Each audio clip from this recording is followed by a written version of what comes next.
Hi friends, I am Karthik. Today we are going to start a new chapter of maths of class 7. The name of the chapter is data handling. Before we begin this chapter, let us have a look at introduction part of it.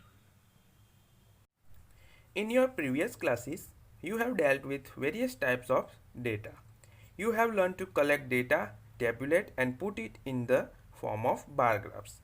यानी कि हमने previous classes में देखा वैसे हमने बहुत सारे ऐसे डेटा कलेक्ट किए हैं, उसको टेबुलेट किया है और उस डेटा को हमने बार ग्राफ के फॉर्म में रिप्रेजेंट भी किया है. Now in this chapter we will take one more step towards learning how to do this. So you will come across some more kinds of data and graphs. You have seen several kinds of data through the newspaper, magazines, television and other sources. So you also know that all the data give us some short information. Let us look at some common forms of data that you come across. यहाँ पे कुछ हमारे पास tablet किए हुए data है जो हमें कुछ शॉर्ट इन्फॉर्मेशन देते हैं. ऐसे जो टेबल्स होते हैं वो हमने न्यूज़पेपर में भी देखे हैं, मैगज़ीन्स में भी देखे हैं, टेलीविज़न पे भी देखते हैं, राइट. तो ये जो डेटा है वो हमें कुछ इन्फॉर्मेशन प्रोवाइड करते हैं. जैसे कि ये हमारा पहला टेबल है. So temperature of cities as on 26/2006. यहाँ पे 20 डेट का एक टेम्परेचर दिखाता हुआ एक टेबल है.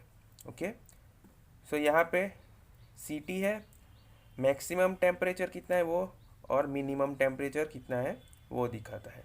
यानी कि एक पर्टिकुलर डेट पे उस सिटी का मैक्सिमम और मिनिमम टेम्परेचर क्या है इसकी हमें शॉर्ट इन्फॉर्मेशन इस टेबल में मिलती है. जैसे कि अहमदाबाद है, उसका 20 डेट के टाइम मैक्सिमम टेम्परेचर 38 डिग्री था और मिनिमम 29 डिग्री सेल्सियस था. वैसे ही अमृतसर, बेंगलोर, चेन्नई, दिल्ली, जयपुर, जम्मू एंड मुंबई, इन सभी का उस दिन मैक्सिमम टेम्परेचर कितना था और मिनिमम टेम्परेचर कितना था, ये सारे डेटा कलेक्ट करके हमने एक टेबल के फॉर्म में रख दिया है जो हमें एक शॉर्ट इन्फॉर्मेशन ईजिली प्रोवाइड करता है. वैसे ही ये दूसरा टेबल है जिसमें एक फुटबॉल वर्ल्ड कप की मैच है 2006 का, जिसमें अलग अलग टीम का स्कोर दिखाया जा रहा है. ओके, यूक्रेन बेट सऊदी अरेबिया बाय 4-0, यानी कि यूक्रेन ने यहाँ पे सऊदी अरेबिया को 4-0 से हराया है. स्पेन बीट ट्यूनीशिया बाय 3-1, यानी स्पेन ने ट्यूनीशिया को 3-1 से हराया है. स्विट्ज़रलैंड बीट टोगो बाय 2-0, यानी स्विट्ज़रलैंड ने टोगो को 2-0 से हराया है. सेम यहाँ पे data showing weekly absentees in a class. यहाँ पे स्टूडेंट की एब्सेंटीज़ है जो इस टेबल में आपको दिखाई जा रही है. ये जो है सिंबल वो क्या रिप्रेजेंट करता है, 1 चाइल्ड. ओके, तो मंडे को 3 स्टूडेंट थे, ट्यूसडे को 1 था, वेडनेसडे को टोटल एब्सेंट थे, थर्सडे, फ्राइडे, सैटरडे ऐसे सारे यहाँ पे एब्सेंटीज थे, उसकी यहाँ पे एक टेबल के फॉर्म में रिप्रेजेंट किया है. ओके, तो अब हम एक बेसिक जो हमारा पार्ट है उसको हम देखेंगे अभी. तो डेटा और हैंडलिंग. डेटा का मतलब क्या होता है, जो किसी भी चीज़ की एक शॉर्ट इन्फॉर्मेशन देता है उसको हम बोलते हैं डेटा. और हैंडलिंग का मतलब क्या होता है, उस इन्फॉर्मेशन को कलेक्ट करके अच्छे से ऑर्गेनाइज करना और उसमें से इन्फॉर्मेशन देना, राइट, जिससे कि वो हमें इन्फॉर्मेशन अच्छे से इजीली मिल सके. Now data. So what is data. तो यहाँ पे हमने एक एग्जांपल दिया है, the weight of 5 students of a class measured in kg are obtained as under. यहाँ पे 5 स्टूडेंट का वेट लिया है हमने केजी में. ओके, सो 35, 26, 31, 40 एंड 37 ये उनके वेट है. This collection of particular type of information in the form of numerical figures is called a set of data. यानी कि ये जो किसी भी पर्टिकुलर टाइप की इंफॉर्मेशन है उसको हमने न्यूमेरिकल फिगर में कलेक्ट किया है तो उसको हम बोलेंगे डेटा, राइट। और ये जो पूरे जो वेट है उसको हम बोलेंगे set of data, okay. Each numerical figure in the set of data is called an observation.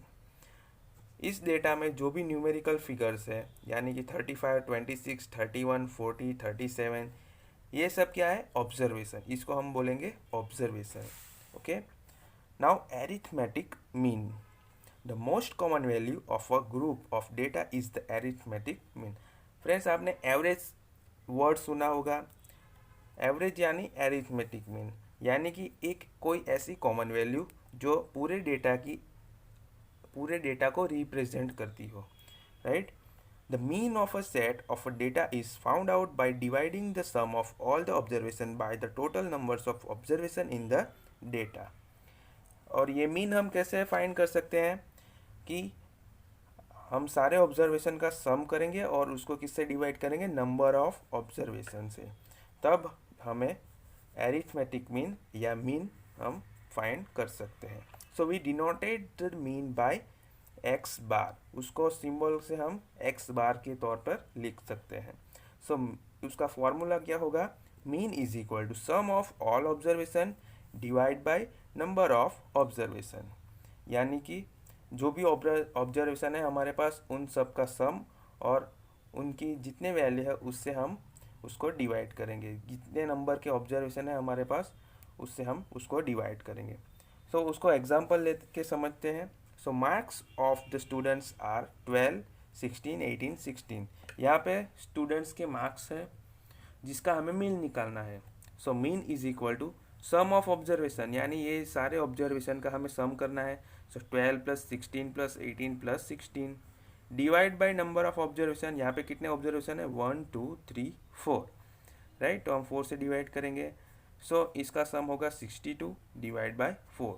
तो 62 को हम 4 को डिवाइड करेंगे तो आंसर आएगा 15.5, यानी उसकी एवरेज जो है वो आएगी 15.5 या मीन जो होगा वो आएगा 15.5, ऐसा हम बोल सकते हैं, ओके। नेक्स्ट है रेंज। रेंज किसको बोलते हैं, the difference between the highest and the lowest observation give us an idea of the spread of the observation. यहाँ पे रेंज हमें क्या दिखाता है कि सबसे हाईएस्ट ऑब्जर्वेशन और सबसे लोएस्ट ऑब्जर्वेशन, उन दोनों के बीच का जो डिफरेंस है वो हमें दिखाता है। So difference between the highest and lowest values of the observation in a given set of data is called its range, right. यानी कि सबसे बड़ा और सबसे छोटा ऑब्जर्वेशन है, उन दोनों के बीच का जो डिफरेंस है वो हमें क्या दिखाता है, रेंज, जिसको हम बोलेंगे रेंज। सपोज यहाँ पे हमारे पास 4 ऐसे ऑब्जर्वेशन है, 12, 16, 18, 15, ओके।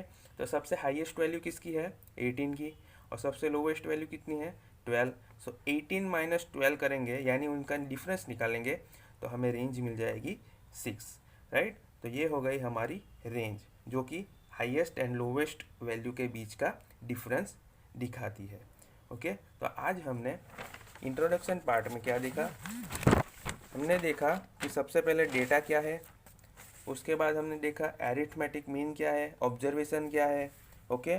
एरिथमेटिक मीन का फॉर्मूला क्या है, रेंज क्या है, उसका फॉर्मूला क्या है। तो आज हमने इतना इंट्रोडक्शन पार्ट में देख लिया।